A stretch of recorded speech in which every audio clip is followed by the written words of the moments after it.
Horror podcast में आपका स्वागत है। मैं हूं राज। आप देख रहे हैं हाईवे 33। दोस्तों, आज की जो कहानी मैं आपको सुनाने जा रहा हूं, ये कहानी उत्तराखंड की है। साल 2003। कहानी एक ट्रक ड्राइवर की है जिनका नाम प्रमोद है। प्रमोद एक रोड बनाने वाली ठेकेदार के पास कुछ ही दिन पहले ट्रक चलाने का, डंपर चलाने का काम शुरू किए थे। कुछ दिन जैसे अब लग रहा था कि ना जाने कितनी सदियां हो गई हो, कितने साल हो गए हो। ऐसा ही घटना घटा था उनके साथ में। तो चलते हैं आज इनकी इस कहानी में।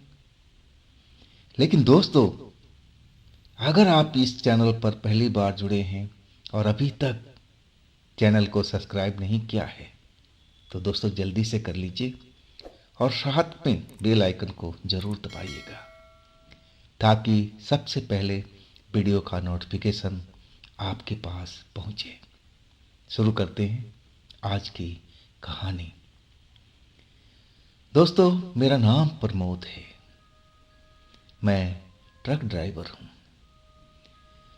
मेरी जब दूसरी ट्रक से नौकरी छूट गई, जॉब छूट गया, तो मैं नौकरी के लिए भटकने लगा था। लेकिन आसानी से ट्रक ड्राइवर की नौकरी नहीं मिलती। जो जिस ट्रक पर जमा रहता है वो भला क्यों अपना काम छोड़ेगा। और मैं अब परेशान था, इधर उधर घूम रहा था। जितने जानने वाले लोग थे उनसे मैं बोल रहा था कि भाई, तुम्हारी नज़र में कोई ट्रक की नौकरी हो ड्राइवर की तो हमें ज़रूर बताना। और आखिरकार एक मेरा दोस्त कहने लगा कि देखो, ट्रक की नौकरी तो अभी मुझे दिखाई नहीं दे रही है, लेकिन हाँ, एक ठेकेदार के पास डंपर चलाने की नौकरी है, और वो भी रात में। सारा दिन तुम आराम कर सकते हो और रात में ही तो काम करना है। प्लांट से गिट्टी पत्थर रोड़ी मिक्स उठा करके जहाँ जहाँ उस ठेकेदार का काम चल रहा है वहाँ पहुँचाना है। और रात भर में 3-4 चक्कर तो लगते हैं। इसके बाद तुम आराम से सो, पैसे भी सही मिलेंगे, रात की नौकरी है। मैं सोचा कि क्यों ना करके देखें इस नौकरी को। मैं अब उस नौकरी के जो ठेकेदार था, जहाँ मैं पहुँच गया था अपने दोस्त के साथ में। और ठेकेदार ने बहुत सारे सवाल पूछे थे। कितने दिन से ट्रक चला रहे हो, कितना अनुभव है तुम्हारा, क्या डंपर तुम चला लोगे। मैं बोला हाँ जी, इसमें कौन सी बात, जब इतनी बड़ी बड़ी ट्रक चला रखा हूँ तो ये तो डंपर ही है, तो इसको मैं चलाने में मुझे कठिनाई नहीं होगी। हाँ, तब उसने मेरा ट्रायल भी लिया था कि डंपर को चला के दिखाओ, कैसे इसको उठाया जाता है, कैसे गिराया जाता है, हाइड्रोलिक सिस्टम के बारे में क्या जानकारी है। अब मैं थोड़ा बहुत अनुभव जरूर रखता था। मैं अपने साथियों से पूछ रखा था कि अगर इंटरव्यू में पूछेगा तो कैसे कैसे जवाब देना है। अब वो जानकारी तो थोड़ा बहुत तो मेरे पास थी और मैं उस टेस्ट में पास हो गया था। तब ठेकेदार कहने लगा कि देखो भाई, मेरी जो नौकरी है ना, ये रात के टाइम की है, क्योंकि अधिकांश हमारा जो काम शुरू होता है जब सारी दुनिया सो जाती है, रोड पर ट्रैफिक नहीं होता है, तब हम उस रोड पर काम करते हैं। आधा रोड बंद कर देते हैं और आधा रोड चलता रहता है, और उसी आधी रोड पर हमें मटेरियल पहुंचाना है ट्रक के द्वारा। और कई जगह ऐसी होती है, क्या तुम्हें भूतों पर विश्वास है? तुम मानते इन बातों को? मैं अब ठेकेदार की तरफ देखने लगा कि ये कैसा बेतुका सवाल पूछ रहा है। मुझे भूत प्रेत में यकीन नहीं था, ना मैं मानता था। मैं देखते हुए कहने लगा, नहीं, मैं इन चीज़ों पर यकीन नहीं करता हूँ, ये तो सब अफवाह होती है। मैं 5 साल से ट्रक चला रहा हूँ, लेकिन मैंने आज तक कभी भी कोई भूत प्रेत को देखा नहीं हूँ। तब वो मेरी तरफ देख के कहने लगा, गुड, तुम भी इस टेस्ट में पास हुए। सैलरी क्या लोगी? अब सैलरी जो मुझे आम ट्रक में मिलती थी, अब मैं सोचा कि इससे ज़्यादा क्या देने वाला है। मैंने बोल दिया कि पिछले ट्रक पर कुछ पैसे बढ़ा करके ही बोला था, अपनी समझ में कि मुझे तो इतनी नौकरी मिलती थी और खाने पीने का सब कुछ अलग से मिलता था। तो वो कुछ देर सोचा और जो पैसा बताया ना, उस नौकरी से ज़्यादा ही था। अब बोला कि खाने पीने के भी यहाँ पे मिलेगा, उसकी तुम परवाह न करो, लेकिन तुम्हें छुट्टी नहीं कोई करनी है, क्योंकि हमारा काम जो स्टार्ट हो जाता है ना तो रुकता नहीं है, नहीं तो हमारे लिए सिर दर्द हो जाएगा। मैं बोला भाई मैं क्यों छुट्टी करूँगा, अगर छुट्टी करना है ठेकेदार बता रहा था कि 2 दिन पहले बता देना ताकि मैं कोई और इंतजाम कर सकूं। और फिर मैं अपने काम पर लग गया था। 4 दिन तक मैंने रात को काम किया। मुझे लगा कि ऐसी ज़्यादा भारी मुश्किल वाली नौकरी नहीं है। रात के 3-4 चक्कर रोडीमिक्स प्लांट से कहीं और से मटेरियल ला करके और उस रोड पर गिरा देना था, बाकी काम तो मजदूरी करते थे। तो इसमें मुझे कोई ज़्यादा परेशानी नज़र नहीं आई। 4-5 चक्कर लगाने के बाद मैं आराम से ट्रक के अंदर ही अपना पैर मोड़ करके सो जाता था। और जैसे ही सब काम खत्म होता सुबह में, मैं मजदूरों को बिठा करके और ठेकेदार की तरफ घर की तरफ चल पड़ता था। यही काम था। और रात में मुझे चाय नाश्ता सब कुछ खाना मिलता था। और सुबह में जब ठेकेदार के घर छोड़ता तो मुझे 500 के करारा नोट भी मिलता था उस रोज के खर्च के लिए। अब तो मैं वो नौकरी पा करके बहुत खुश हो गया था। इतनी आमदनी तो मुझे जो रोड पर हम ट्रक चलाया करते थे 24 घंटा की नौकरी, उसमें भी नहीं थी।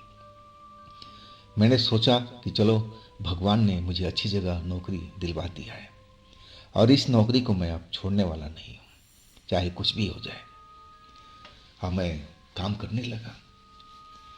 वो मनहूस रात भी आ गई।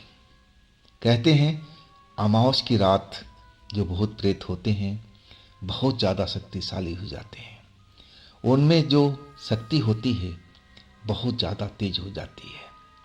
पहले तो वो सुस्त पड़े रहते हैं। जानकार को कहना, मेरे कहना नहीं है, जानकारों को कहना है कि अन्य दिनों में वो सुस्त पड़े रहते हैं, उनमें इतनी एनर्जी नहीं होती है, वो कभी कभी दिखाई देते हैं। लेकिन जैसे ही अमावस आता है ना या पूर्णमासी, उनकी पावर कई गुना बढ़ जाती है। जहाँ वो नज़र नहीं आते थे उनमें इतनी शक्ति नहीं थी कि किसी को जा कर के डरा सके, किसी को मार सके। लेकिन अमावस और पूर्णमासी की रात को उनकी कई जो शक्ति होती थी कई गुना बढ़ जाती थी और वो नज़र भी आते थे, लोगों को डराते भी थे, मारने की कोशिश भी करते थे, मारते भी थे। लेकिन मैं इन चीज़ों पर कभी यकीन नहीं किया था। मैं सदा की तरह अपने माल डाल करके आप प्लांट की तरफ मोड़ दिया था। ये मेरा तीसरा चक्कर था। अब बस मुझे एक चक्कर और लगाना था। आधी रात से ऊपर का टाइम हो गया था, करीब करीब रात के सुबह के कहा जाए तो अच्छा होगा, सुबह के करीब 2 बज रहे थे। अब मुझे नींद भी आ रही थी। मैं सोच रहा था कि जल्दी से एक चक्कर डाल करके मैं ट्रक साइड में करके ट्रक में सो जाऊंगा। थकान मुझे ज़्यादा हो गई थी, नींद आ रही थी। और यही सोच करके मैं अपना ट्रक दौड़ाने लगा था कि जल्दी मैं प्लांट पर पहुंचूं, मटेरियल ले गया और उसको खाली करके और वहीं रोड साइड पर कहीं ट्रक लगा करके सो जाऊं। सुबह उठूंगा, मजदूरों को लेकर के ठेकेदार के घर छोड़ आऊंगा। चल पड़ा था। अब तो जंगली पहाड़ों वाला रास्ता था। आज जिस जगह पर पहुंचा ना तो वो कुछ ज्यादा ही डरावना था। वहां पर मुझे गिद्धड़ों की आवाज सुनाई देने लगी, तेज तेज आवाजें, जैसे वो मुझे चेता रहे हो, डरा रहे हो कि देखो आगे मत जाओ, आगे मत जाओ, आगे खतरा है। वो तेज तेज आवाज में बहुत सारे गिद्धड़ चिल्ला रहे थे। अगर मैं उनकी भाषा समझता तो मैं जरूर जान जाता कि वो मुझे खबरदार कर रहे हैं कि भाई तुम आगे अपना ट्रक लेके मत जाओ, आगे बहुत बड़ा खतरा तुम्हारे सामने बैठा हुआ है। लेकिन मैं उनकी भाषा तो जानता नहीं था। मुझे लगने लगा कि ये तो आतंक चिल्लाते ही रहते हैं जंगल साइड में, खेतों के साइड में, ये कोई बड़ी बात नहीं है। हाँ, मैं चलता रहा। हाँ, मैं अब जंगलों के बीच में था, बीच रास्ते से निकल रहा था। दोनों साइड में जंगल थे, पहाड़ भी था एक साइड में। तभी लगा कि मेरे डंपर में कोई बड़ा सा पत्थर पहाड़ से टूट करके और डंपर के अंदर जा गिरा हो। अब डंपर में एक भयानक विस्फोट जैसी आवाज आई, धड़ाम। अब पूरा ट्रक मेरा लहरा गया था, कांप गया था पूरा ट्रक, इधर से उधर होने लगा था जैसे पलटी मार जाएगा। लेकिन भगवान का शुक्र था, जैसे तैसे मैं कंट्रोल कर लिया था और ब्रेक लगा दिया। मैं पसीने में नहा गया था। मैं भगवान से प्रार्थना करने लगा, भगवान आपने मेरी जान बचा दी। वो बड़ा पत्थर अब डंपर के पिछले हिस्से में गिरा था। अगर वो आगे गिर जाता तो मेरी तो राम नाम सत्य हो जाता। अब पहाड़ है तो पत्थर तो लुढ़कते ही रहते हैं।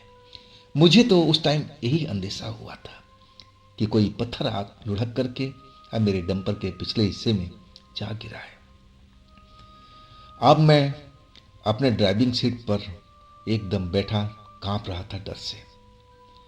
मैं भगवान को बार बार शुक्रिया अदा कर रहा था कि आपने मेरी जान बचा दी। हाँ, मैं अब जैसे ही ट्रक को आगे बढ़ाने लगा तो ट्रक तो जैसे स्टार्ट ही नहीं हो रही थी। गलती ये थी कि जैसे ही मैंने ब्रेक लगाया और ट्रक को बंद कर दिया था कि ना जाने क्या बात हुआ हो। लेकिन मैं उस जगह पर रुकना नहीं चाहता था। डर मुझे इतना लग रहा था कहीं पहाड़ का कोई पत्थर और लुढ़क के ना गिरे। मैं आगे जा कर के रोक करके जहाँ सुरक्षित जगह हो वहाँ पर देखना चाहता था कि मेरे पीछे में आखिर गिरा क्या है। लेकिन अब तो ट्रक भी मेरा स्टार्ट नहीं हो रहा था। मैं परेशान, हैरान, डरा हुआ अब बार बार भगवान से प्रार्थना कर रहा था कि कोई पत्थर ना गिरे, कोई पत्थर ना गिरे। लेकिन अब पत्थर तो गिरा नहीं। लेकिन जब थोड़ी खामोशी हुई, अभी भी गिरोह की आवाज़ मुझे साफ साफ सुनाई दे रही थी। वो अभी भी चिल्लाए जा रहे थे। एक तरह से कहा जाए तो मुझे चेतावनी दे रहे थे कि तुम ट्रक के केबिन में बैठे हो ना, तो नीचे मत उतरना। अगर तुम नीचे उतरे तो तुम मारे जाओगे। उनका कहने का मतलब यही हो सकता है, अगर मैं उनकी भाषा जानता तो। लेकिन मैं ठहरा इंसान, मैं कैसे जानवरों की भाषा समझ सकता था। लेकिन लोग कहते हैं कि पहचानने वाले जरूर पहचान जाते हैं, वो आवाज के मतलब समझ जाते हैं। लेकिन मैं तो इन चीजों में अनजान था और मैं अपना ट्रक स्टार्ट करने की कोशिश करने लगा कि जल्दी से मेरा ट्रक स्टार्ट हो जाए ताकि मैं आगे निकल जाऊं सुरक्षित जगह पर। अब पीछे देखूं कि क्या वो बड़ा पत्थर जो गिरा है अभी मेरे डंपर के पिछले हिस्से में है क्या। तभी ट्रक तो स्टार्ट नहीं हुआ। अब पिछले हिस्से से किसी औरत की रोने की आवाज अब सुनाई देने लगी, जैसे वो औरत घायल हो, अब बहुत दर्द में हो, वैसी आवाज वो निकाल रही थी। अब तो ये मेरे लिए एक नया मुसीबत था। मैं भगवान से मन ही मन कहने लगा, ये भगवान, ये औरत मेरी डंपर के पिछले हिस्से में कैसे पहुंच गई, कौन है ये। लेकिन कोई जवाब दे तब ना। भगवान कहाँ जवाब देते हैं, इशारा जरूर करते हैं। इशारे को आप समझ जाओ तो आपके लिए तो बड़ी उत्तम है, ना समझो तो आपकी लापरवाही है। अब मैं एकदम बेहद डर गया था। अब वो औरत पहले धीरे धीरे रोती रही, कराहती रही, लेकिन अब तेज तेज कराहने लगी जैसे वो घायल पड़ी हो। अब मुझे लगा कि कहीं ये औरत पहाड़ों पर से तो नहीं लुढ़क कर मेरे डंपर के पिछले हिस्से में गिर गई, जिसको मैं पत्थर समझ रहा था। अब तो जैसे मेरे सारे शरीर में पसीना निकलने लगा। मुझे लगा कि हो ना हो यही बात है, मैं एक बड़े खतरे में अब फंसने फंसते जा रहा हूं। मन में अपना सोचने लगा, विचार करने लगा। अब मैं सोचा कि अब क्या होगा, और आखिर मैं बुरी तरह से डर गया था। अब मैं ड्राइविंग सीट से नीचे उतर गया कि ये मुसीबत क्या है भाई, चल कर के अब मैं पीछे देखूं। ये क्या औरत सचमुच कहीं पहाड़ से लुढ़कती हुई अब मेरे डंपर के पिछले हिस्से में जा गिरी है। मैं पीछे चला गया और आवाज देने लगा कि आप कौन हैं, आप इस डंपर में कैसे आ गिरी। लेकिन वो मेरे आवाज का कोई जवाब नहीं दे रही थी। शायद उसने मेरी आवाज सुनी तो जोर जोर से और कराहने लगी, जैसे बहुत घायल हो, उसको मदद की जरूरत हो। अब मैं भी एक इंसान था, मेरा दिल पिघल गया। अब मैं सोचा कि क्यों ना इसका मदद किया जाए, पहले तो देख तो लूं कि इसकी कंडीशन क्या है, कैसी घायल है, किस अवस्था में है तो कौन है। और यही सोच करके मैं ट्रक के जो डंपर था उसके पिछले हिस्से में चला गया, अंदर चढ़ करके, और मैं नीचे उतर गया। ऊपर से ही देख लिया था कि एक औरत है, वो आसपास की लोकल औरत की तरह लग रही थी। अब मुझे जरा भी शक सुबह नहीं हुआ कि वो कोई साधारण औरत नहीं है, वो कोई चुड़ैल है। अगर मुझे जरा भी शक सुबह हो जाता कि वो कोई चुड़ैल है तो मैं तो भाग ही जाता। लेकिन जैसे वो एक्टिंग कर रही थी, रोने की, चिल्लाने की, कराहने की, अब मुझे देख करके बहुत दया आ गई थी कि बेचारी बहुत घायल है, इसकी जरूर मदद करना चाहिए। अब मैं जैसे ही उसके पास पहुंचा कि बहन जी आप कौन हो, कैसे आप इस जगह पर आ गिरी, मेरा ट्रक तो चल रहा था, क्या आप पहाड़ के ऊपर में चढ़ी हुई थी, कहीं कहीं से आ रही थी, कहीं जा रही थी। लेकिन वो कुछ बोल नहीं रही थी, रोए जा रही थी, करा रही थी। तब मुझे लगा कि उसके पास जाकर के देखना चाहिए था कि कहाँ कहाँ उसको चोट लगी है, कहीं इसको मेडिकल की जरूरत तो नहीं है। जैसे ही पास पहुंचा और वही हुआ जिसकी मुझे आशंका तक नहीं थी। वो चुड़ैल जो एक साधारण औरत की भेष में थी, और उसने अपना रूप, रंग, सब कुछ बदल लिया था। हंसने लगी जोर जोर से, जैसे वो बहुत खुश हो गई हो मुझे इतना नजदीक पा करके। मैं तो एकदम दंग रह गया था उसकी हंसी सुन करके कि हे भगवान, ये क्या है। मैं तो इस जिसको साधारण औरत समझा था, ये तो एक बहुत खूंखार चुड़ैल चुड़ैल निकली। क्या चुड़ैल भी संसार में होती है? मुझे तो अचंभा सा लगा था। मैं तो किस्से कहानियों में पढ़ा करता था, फिल्में देखा करता था। आज सही मायने में मुझे यकीन भी नहीं था कि इस संसार में चुड़ैल भी रहती है। लेकिन अब तो वो मेरे सामने में खड़ी थी और हंस रही थी, जैसे वो बहुत खुश हो।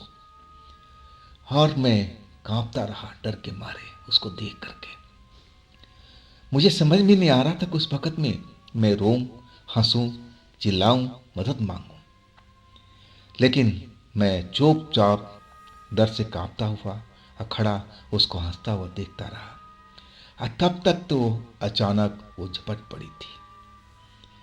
अब जैसे ही झपटी, मैं पिछले हिस्से में जो ट्रक का डंपर था उसके पिछले हिस्से में गिर गया, और वो मेरे अगले पल मेरे सीने पर सवार हो गई थी, हंसती जा रही थी।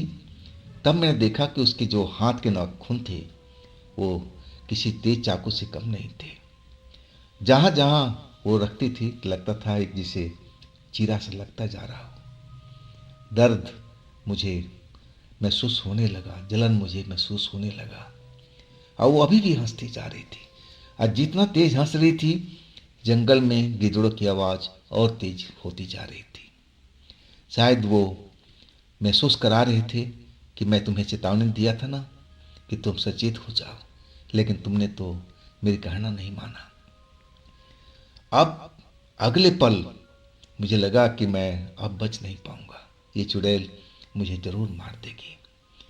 लेकिन तभी कमाल हो गया था। दूसरी प्लांट के साइड से अब एक वही ट्रक मेरी कंपनी का आ रहा था। अब मेरा ट्रक तो रास्ता रोक के खड़ा था। अब वो उधर से हॉर्न पे हॉर्न, डीपर पर डीपर दे रहा था ताकि मैं ट्रक को साइड में करूं। लेकिन मैं तो ट्रक के पिछले हिस्से में था, चुड़ैल मुझे दबोच रखी थी। जब मैंने कोई जवाब नहीं दिया ना, तब वो ड्राइवर निकल करके आया और वो अधेड़ व्यक्ति था, पूजा पाठ करने वाला व्यक्ति था।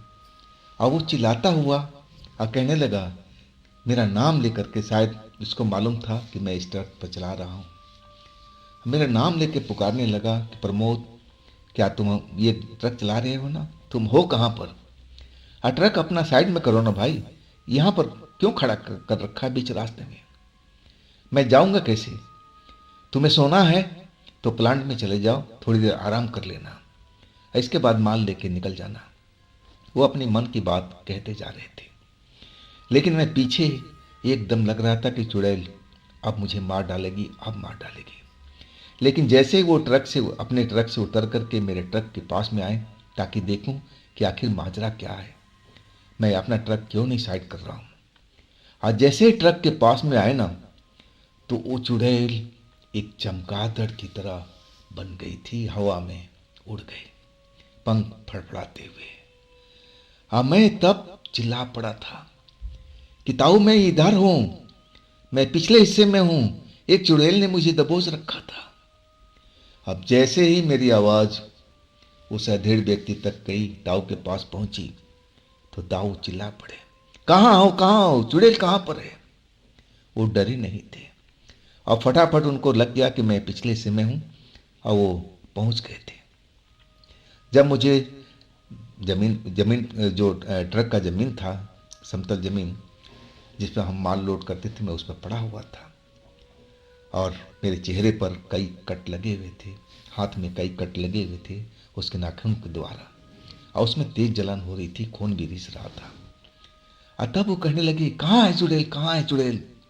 हमें आसमान की तरफ इशारा किया कि इधर ही उड़ के चली गई है। और तब उनको समझ में आया, और तब वो कहने लगे, अरे भाई, तुम अकेले नए आदमी हो, तुम्हें इस रास्ते की जानकारी नहीं है, तो तुम किसी साथ में क्यों नहीं चलते हो? अब मैं एकदम घबराया हुआ था, कोई जवाब नहीं दे रहा था उनका। ये वक्त जवाब देने का भी नहीं था, मेरी मदद करने का था। तब वो कहने लगे कि चलो कोई बात नहीं, मैं तुम्हें स्वस्थ करता हूँ, तुम चिंता मत करो, मैं एक तंत्र का ज्ञानी भी हूँ, छोटा मोटा तंत्र भी जानता हूँ, और तुम डरो मत। मेरे देखे आते ही वो चुड़ैल भाग गई ना, तो मेरे अंदर भी थोड़ी बहुत मंत्र शक्ति है जिसका उपयोग मैं करता रहता हूँ। और फिर वो मेरे हाथ अपना हाथ मेरे सर पर रख दिए। अब बोलने लगे कि तुम अब शांत हो जाओ, डरो मत, डरो मत। कुछ मंत्र भी पढ़ते जा रहे थे। अब वाकई में कुछ देर के बाद मुझे राहत महसूस होने लगी। जो जलन थी ना, जो घाव पैदा उस चुड़ैल ने किया था, और उसमें तेज जलन हो रही थी, दर्द भी हो रहा था, अब वो धीरे धीरे दर्द कम होने लगा था, जलन कम होने लगी थी। और तब वो कहे कि देख प्रमोद, अब तुम मेरे साथ में चल। और वो चुड़ैल जिसका विश्वास ले लेती है ना, तो उसको आसानी से छोड़ती नहीं है। अब तेरे लिए अकेले जाना सही नहीं है, चल मैं ठेकेदार से बात कर लूँगा, जब मैं माल छोड़ के आऊँगा ना, तब मेरे साथ साथ चलना, तो अपना चक्कर भी पूरा कर लेना। लेकिन अब मेरा हिम्मत जवाब दे गया था। अब मैं मन मन सोचने लगा कि ऐसी नौकरी गई भाड़ में, मैं कोई और काम कर लूँगा, लेकिन ये डंपर वाला काम नहीं करूँगा। अब उस चाचा ने, उस ताऊ ने मेरी मदद की, ट्रक स्टार्ट करने में मदद की। कमाल की बात थी, जैसे उन्होंने 2-4 बार ट्रक स्टार्ट किया और ट्रक स्टार्ट भी हो गया था। अब फिर तो मैं ट्रक दूसरी साइड के मोड़ दिया था जिधर हमारा काम चल रहा था। अब खाली ट्रक में लेके आगे आगे चल रहा था, और वो ताऊ मेरे पीछे पीछे। जब अपने हम साइड पर पहुंच गए ना, तब मुझे लगा कि मेरी जान बच गई है। रात भर मैंने वहीं बिताया था, और ताऊ कहने लगे कि चल अब मेरे साथ में, लेकिन मैंने मना कर दिया कि नहीं ताऊ, मेरे से ये नौकरी नहीं हो पाएगी, ठेकेदार को आप बोल देना कि मैं कल से काम पर नहीं आऊँगा। और फिर मैं सुबह तक वहीं इंतज़ार किया था। इसके बाद सुबह में मैं अपना घर की तरफ चल पड़ा था। इसके बाद मैं उस नौकरी की तरफ देखा भी नहीं था, लेकिन संजोग से मुझे अब एक ट्रक का नौकरी मिल गया था कुछ कुछ दिनों के बाद में। अब फिर मैं अपने काम में लग गया था। तो दोस्तों, ये थी आज की कहानी प्रमोद की। अगर आपके पास भी ऐसी कोई कहानी है, कोई घटना है, तो आप मुझे इंस्टाग्राम या मेरे व्हाट्सएप नंबर पर शेयर कर सकते हो। दोस्तों, ये भी चैनल आप ही का है, इसको भी आप प्यार दीजिए, लाइक कीजिए, सब्सक्राइब कीजिए, शेयर कीजिए। और फिर हम मिलते हैं अगले रोज एक ऐसी ही डरावनी घटना में। आप लोग अपना ख्याल रखिएगा। नमस्कार।